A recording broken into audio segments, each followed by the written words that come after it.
Over the past 6 weeks or so, I've been walking the Beijing Waterways, and in doing so I've created 5 unique walks. It's a great way to see the city, not only the present but also the past. So for example, this particular canal I've been walking along for 3.5 years now since I moved to Beijing, never knowing that it was a moat built by Go Xiaojing, Kublai Khan's architect, to protect the Yuan dynasty wall that's right behind it. The idea for the walks was not mine. It came from a chance stumbling on the website The Forgotten Waterways of Beijing.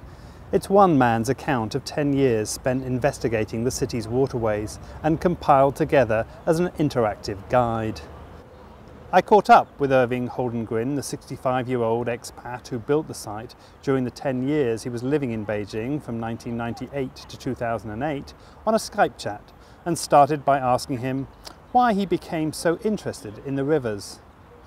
Well, that's because rivers is one of the things that man has the hardest time to move or remove.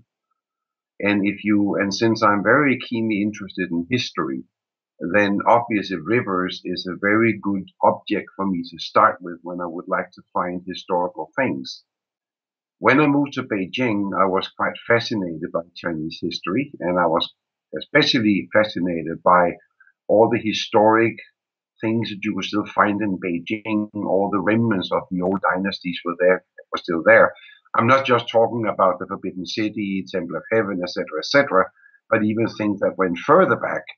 And those were the hardest to find, back to the Jin dynasty, for instance. But I was able to find all those things out of historical interest simply by using the rivers as my marker. Most of the water that you come into contact with today in Beijing is because of this man, Go Xiaojing. He was the architect of Kublai Khan, who stands behind him in this park, and it was his idea to bring water down the Baifu Canal and into the city.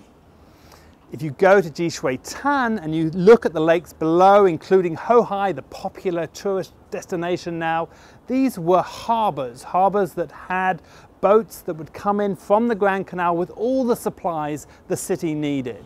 But there were many other waterways too that now lay under the city. I asked Irving why they had become forgotten. Well, first and foremost, I think they're forgotten in general, meaning that people don't really pay attention to them. I don't find many people who really, let's say, explore the rivers like you do. So they seem to be forgotten in the mind of people. Also, I think water is forgotten in the mind of Beijingers, knowing that they have very scarce water resources. So rivers are actually not unimportant at all.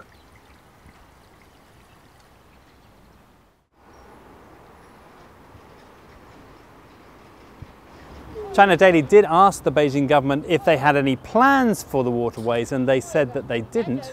However, we saw so much work going on that I'm sure that in the future that the Beijing waterways are only going to get much better.